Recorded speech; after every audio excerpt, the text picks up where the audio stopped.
was a lot of plot holes in the movie, which I'm told are intentional to set up sequels. But these might be the same people who just want to believe that everything that's garbage production is just, the master plan. So I don't know. It could be the master plan, or it could just be plot holes.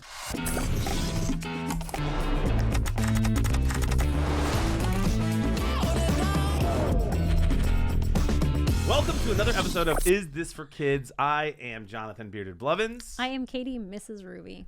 And we have a banger of an episode. Do you know how many people today. asked us to do this episode? Too many people. Everyone on Earth. I don't understand it. It was strange when they started coming in from other countries, but yeah. Yeah.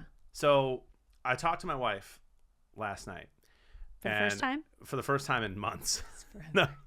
She had a girls' weekend this past weekend, and I was on dad duty. I killed it, by the way. Kids were great, no fighting. I spoiled the heck out of them, way too many sweets, and I think they're all sick. But it was a lot of fun. We had a lot of good quality time. But because I was with them, I couldn't watch Goosebumps or Five Nights at Freddy's, right? Which we are going to be reviewing one of those this now week. And another one later in the week. And so I had to wait until last night. And I was telling Jody, I was like, I have to watch this scary movie. Do you want to watch it with me? Five Nights at Freddy's. And she was like, no. And Absolutely not. And she's like, and why are you watching movies that are clearly not for kids? And I was like, that's what I'm saying. But we've had a lot of people ask. Yes, because here's the thing. What seems like it's clearly not for kids when you're in the little kid years becomes like, my kids are asking to see this, and is it appropriate? I'm not really sure. And then your kids come at you and they're like, Mom, it's only rated PG-13. And you're like, I don't have an answer. And that is where we come in. I hate scary movies. I don't like being scared. Yeah. I just don't. But we're reviewing this because a ton of people asked us to, and so here we are. And a bunch of people said they took their 7, 8, 9-year-old to see this movie on my Twitter. Yep. So Five Nights at Freddy's. Can you tell us a little bit about it? Okay, so the background story to Five Nights at Freddy's, it comes across, I think there's 10 total games. I could be wrong. There's a nerd out there who's mad at me right now, but I'm pretty sure that it's around 10 video games that have come out. And this plot has sort of evolved through those video games. However, only a small amount of it is available in the movie. So in the movie, we are following our hero, our protagonist is this guy, Mike. He had a little brother who was kidnapped when he was younger, and he has a lot of dreams that he's forcing to happen where he relives the moment of his brother's kidnapping, hoping he can find something that happens there that he might be able to catch the guy who kidnapped his brother. In the meantime, in his real life, his parents have since died due to tragic circumstances, mostly related to the kidnapping of his brother, and he's been left with custody of his little sister. And there's an aunt trying to take away custody, and in the meantime, he's desperate for a job because he keeps taking sleeping pills and is thus very, very bad at everything he does because addiction is a problem.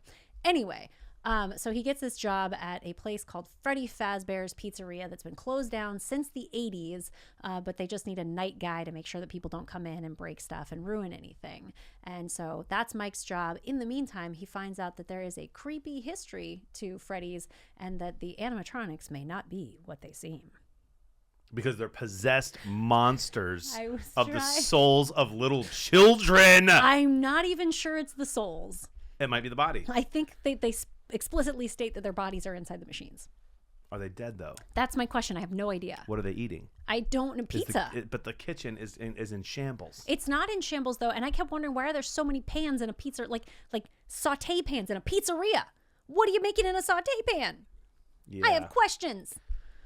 Yeah. I mean, the walk-in still seems to work, though. It was very interesting. So I did watch it, and begrudgingly, and I wasn't that scared. But I looked up some reviews as well, and it turns out a lot of people who really enjoy the movie are people who played the video games and said that there were a crazy amount of Easter eggs. I've not played the games, although I might. So check me out on twitch.tv/Spirit of Blevins, because I might play that game and just be scared and make dumb content.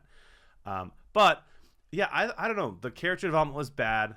I feel like I didn't ever like anyone in the movie. The little girl was cool. She was cool, but like, how was she? How was she drawing those pictures without ever having been to Freddy's? There was a lot of plot holes in the movie, which I'm told are intentional to set up sequels. these might be the same people who just want to believe that everything that's garbage production is just, the master plan. So I don't know. It could be the master plan, or it could just be plot holes. So there's a part where one of the animatronics, I believe, what's it, Freddy Fazbear? Freddy's the bear. Yeah. Yep. He like goes to her house. Okay. He like so they don't leave, as far as the movie goes, they don't leave that Freddy's Pizza place. But then they did. Yeah. And then he got into a cab. And so at that part, I'm like, spoiler alert here. But at that part of the movie, I'm thinking like, are they even real? That's like a moment for me. I was like, are these even real? Or is everything Is this just in an their acid head? trip? Is it like where the wild things are?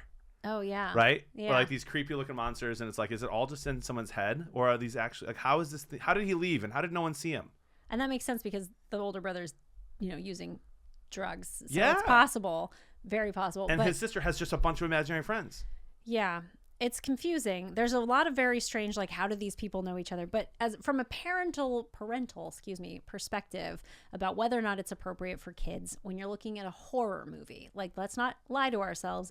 This is a horror movie. So before we even decide, is this appropriate for kids? This is a question of, do you think horror movies are even appropriate for any child? So like, if you're in the camp of horror movies, watching somebody be murdered is never for children and should never be, then this isn't even a question for you, and it's over. But there are a whole other group of parents that are like, there is a subset of horror movies that I think is okay for kids. And so we need to discuss it in that context of, if you're going to submit to the idea that horror could be for children, is this. Okay, so can we break it up into two parts then? Okay, go ahead. So are horror movies okay for kids? Oh, we're going to have that discussion. Why not? Okay. Why not? I personally, you made a comment that like, John, you have young kids. Your oldest is 8, your youngest is 3, so like probably not for you. Mm-hmm. But we talked about this at our awesome meeting. We have a great team of people behind us, and they were saying, like, there's a lot of people out there, parents who have a 15, a 16, or a 17-year-old kid, but they also then might have a 13-year-old kid, a 10-year-old kid, and a 5-year-old kid. Mm-hmm. And so sometimes things are on the TV that might not be okay for 5 or 9-year-olds, but sometimes the 5 or 9-year-olds are watching. Yeah. And so it's important to review things like that for those reasons. And I'm not in that. I'm not there yet. Yeah. So for me, it's hard to comment. So for me, my point, like, no, horror movies, not for kids. Okay. There's so many good movies out there that are for kids. Why would you have a horror movie be for kids?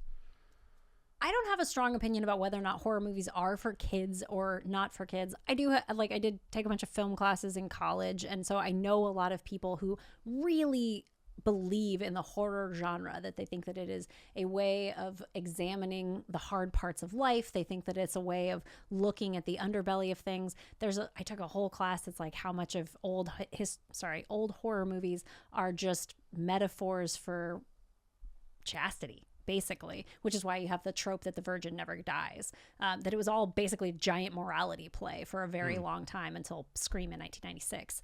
So the question is, like, how do you want that morality presented? Is it a Punch and Judy play, which is violent and awful, and probably not for kids under some people's assessment of it? And other people would say, just because you're looking at something horrible doesn't mean there's not something to learn from it, or there's not something to be there. However, I think that in Five Nights at Freddy's, we are just looking at pure entertainment. I don't think that there's a morality underpinning. Yeah, I don't either. There's that. And so, like, I don't like the kind of movies where there's like demons and ghosts and that kind of stuff. But I don't really mind like the gory. So Saw, for instance.